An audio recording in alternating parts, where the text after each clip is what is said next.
Make sure you subscribe to JerCrispy.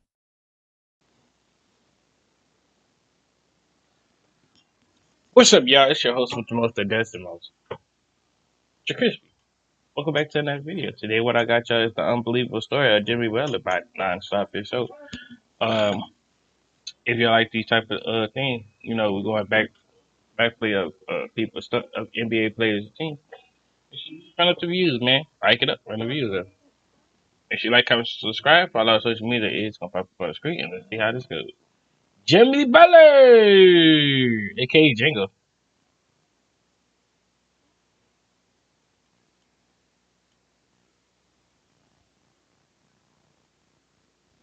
Today, we all know Jimmy Butler as a superstar and the owner of the fourth highest scoring game in NBA playoff history. But what you didn't know is that Butler, at 13 years old, was homeless. My mom kicked me out of my house, to tell the truth. Jimmy's road to the NBA is one of the toughest and craziest stories you'll ever hear. And it's why he's one of the toughest and coldest mother effers in the NBA today. I don't like the look of you. You have to go. Those were the last words Jimmy Butler heard from his mother as he was kicked out of the house. Butler never met his father. He had no close relatives. And after his mother kicked him out, Jimmy was only 13 years old. He was homeless, broke, and alone. It was a gut-wrenching reality that would crush most 13-year-olds, but Jimmy never wanted to feel like a victim. He simply picked up all of his stuff and slept on his friends' couches. He would usually stay with somebody for 1 or 2 weeks, and when he didn't have a place to stay, he wandered the streets of Tomball alone. His grades were terrible because he had to worry about where he would eat and sleep. School simply wasn't a priority. And if you think it was basketball, that wasn't Jimmy's priority either. Butler loved to play basketball, and he spent a lot of time on the playgrounds, but he was only 5'3", and he wasn't the most talented. Despite the lack of talent, Jimmy had something that made him special: an incredible will to compete and win at all costs. So, as Jimmy grew taller and his skills improved, he became a known name on the streets of Tomball. Then, one day, a kid by the name of Jordan Leslie would change Butler's life forever. Jordan had heard about Jimmy, so when he saw him on the court,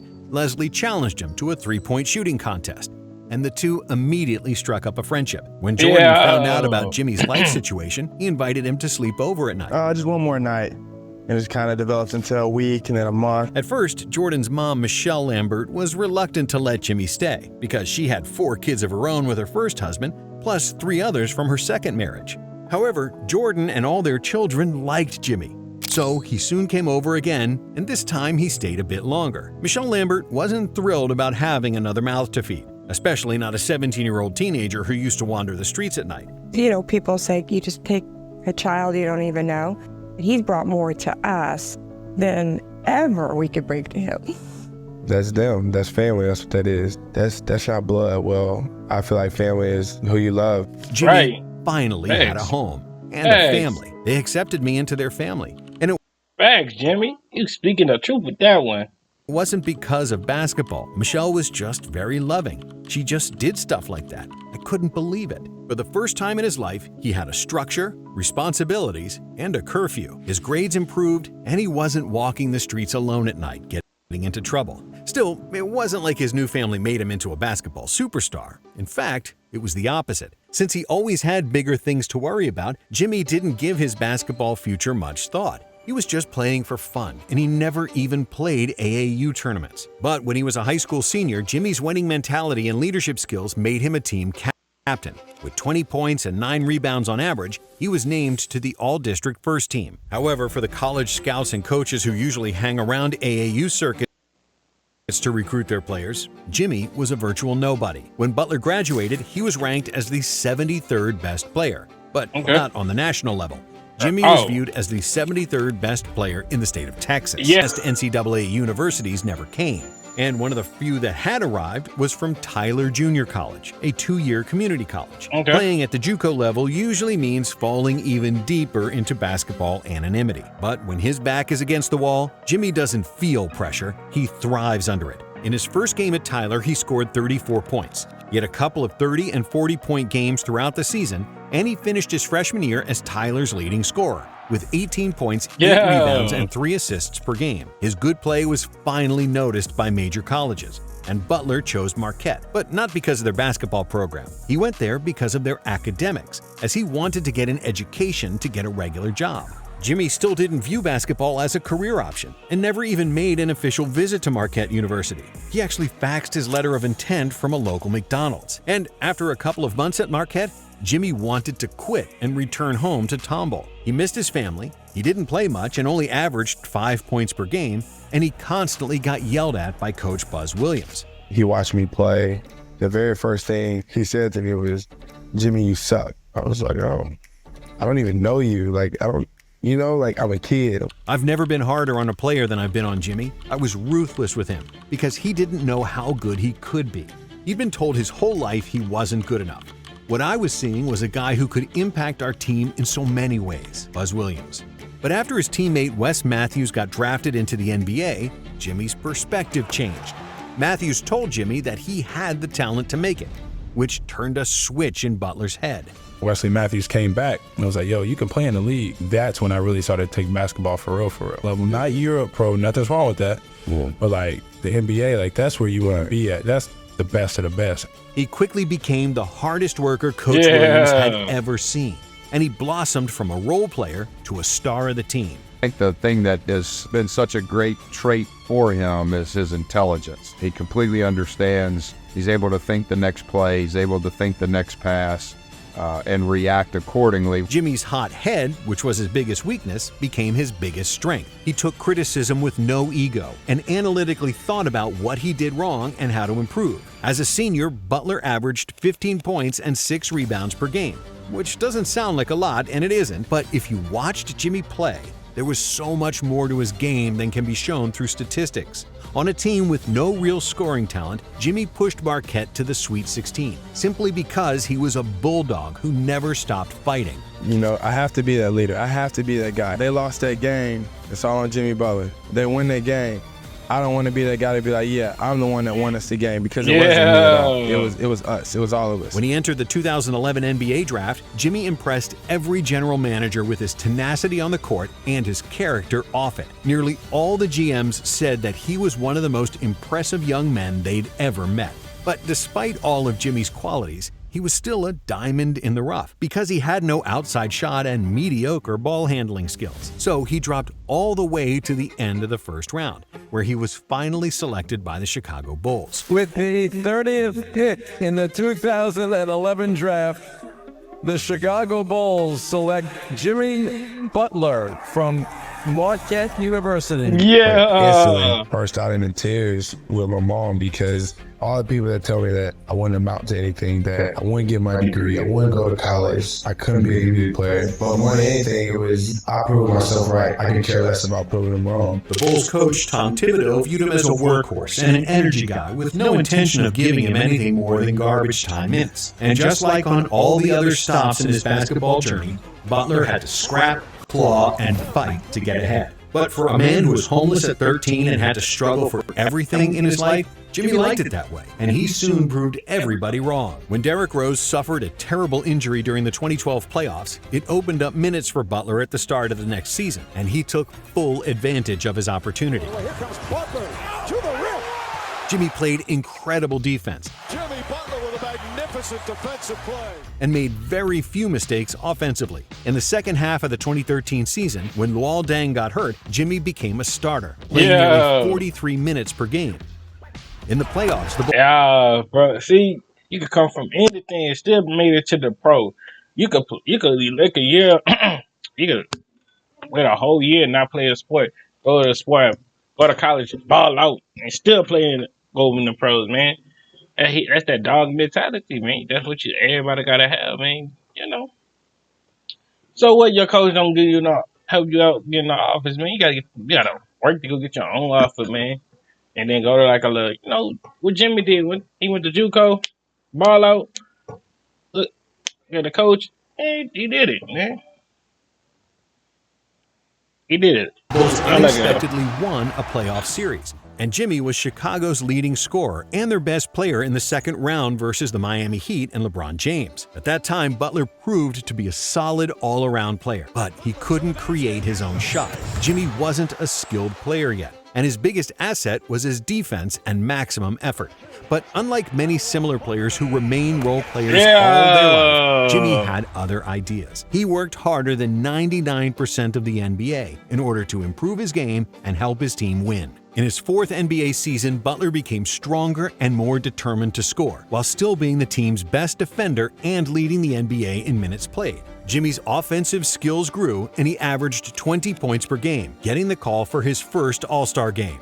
But then came the drama. As the Bulls got eaten up by injuries and poor team management, Butler got surrounded by young guys playing for the coach and the franchise that didn't care about winning. Or at least, they didn't care about it as much as Jimmy did, which is something that didn't sit well with the ultra-competitive Jimmy. His unhappiness became unbearable for everyone, and Butler was traded to the Timberwolves. In Minnesota, he proved that he's a superstar by leading the Wolves to the playoffs for the first time in 14 years. 1 second.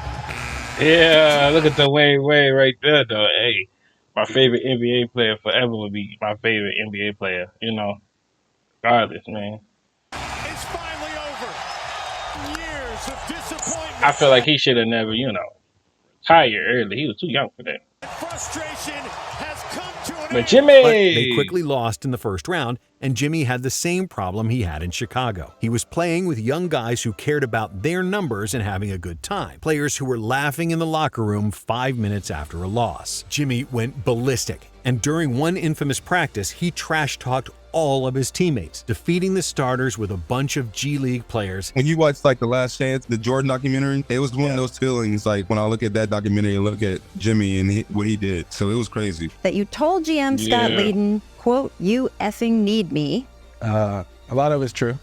Was it the right way to do it? No. I think that I was honest. Was I brutally honest? Yes. If you didn't like the way that I handled myself in practice, one of the players come up to me. Somebody say something. Anybody. I'm not going to take it offense. It's not personal. Jimmy, you shouldn't have done that. Yeah, you're probably right. After which he publicly demanded a trade. The next stop was Philadelphia, where Butler played for a half season before he realized that the Sixers also are inexperienced and not serious enough about winning. Over the years, Butler gained a reputation as a troublesome person with a big ego. But the only people he ever had issues with were people who didn't play basketball with manic intensity, who didn't want to work on their game, and who always shifted the blame to someone else. The Miami Heat didn't have such individuals. Oh my! Play of the day for the Heat. We are the hardest Yeah, working, look at the Wayne toughest, Wade. Yeah. Yeah. most disliked team in the NBA. Coach Eric Spoelstra and the Godfather Pat Riley have created a team full of guys with a fighting spirit who never give up. And he made that. Yeah. The Wayne Wade, bro. It counts. It counts. Yeah. And are completely dedicated. With the Warriors that day. It up. Bank it in. It counts. It counts. Man, son, I wish he would have had, bro. Son, I wish this was not his last game, bro. I would have went to his last game and took a picture with dude. Oh man, bro, I would have loved to see his last game, bro. But look at that, bro.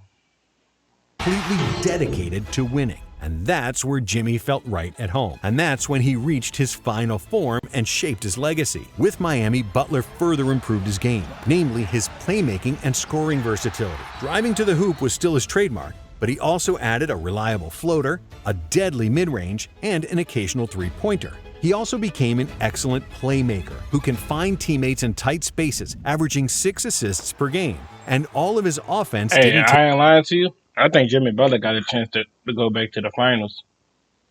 I'm telling y'all. What their record is? My phone in my bed. But I think Jimmy, they got a highly chance to get back to the finals. I'm saying finals. Jimmy Butler. I feel like Jimmy Butler should have beat the Nuggets and the Heat. They should have beat them. But that's just me though. take anything away from his defense, as Jimmy was still doing his usual dirty work. Yo. But what made Jimmy special and what defined his legacy is not the versatility of his scoring or the greatness of his defense. Jimmy became a Heat legend because of his leadership and because he always improved his numbers in the playoffs. In the past 4 postseason trips with Miami, Jimmy always took the team on his back, scored a ton of clutch baskets, and became the heart, the soul, the muscle, and the bones of the entire franchise. In 2020, against all odds, he pushed Miami to the NBA Finals. Against the Lakers, with a shorthanded team, Jimmy scored 40 points in Game 3 and 35 in Game 5, going toe-to-toe with LeBron James, and winning both those games for Miami. He became only the 3rd player in Finals history to have a triple-double with 40 points. Oh, yeah!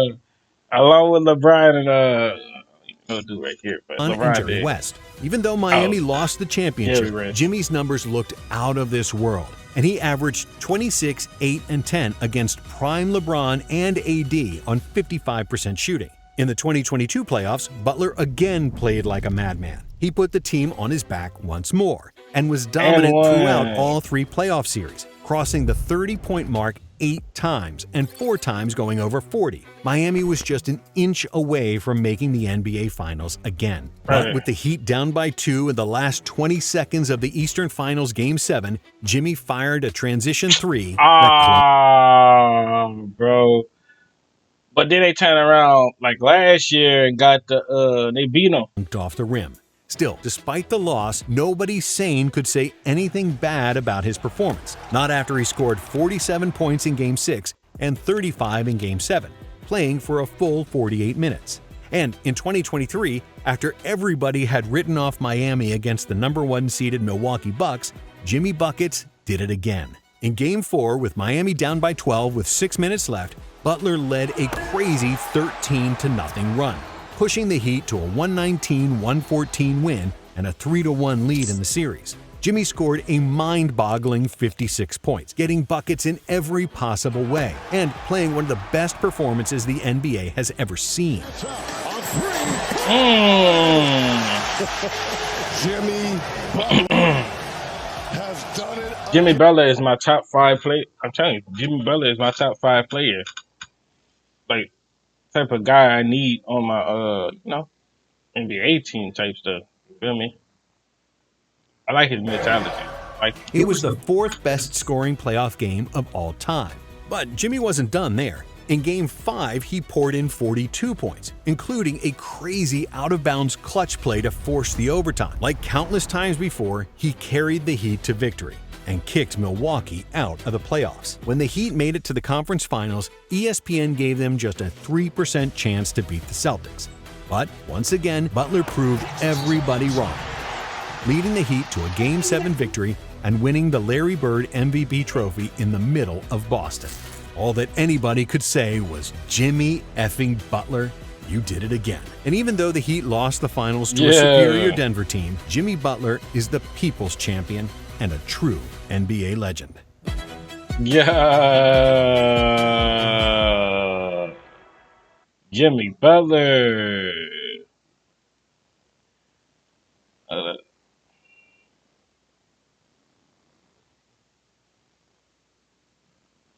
That's Jimmy Butler, man. Well, I hope y'all enjoyed this video. Make sure point of sale system helps you. Ain't nobody care about no Shopify. Anyways, I hope y'all enjoyed this video. Make sure you like, comment, subscribe, follow all the social media that did pop up on the screen. I'll see y'all when I see y'all in the next one. Love y'all to the bottom of my heart. And we on the road to 100. And I'm out, man.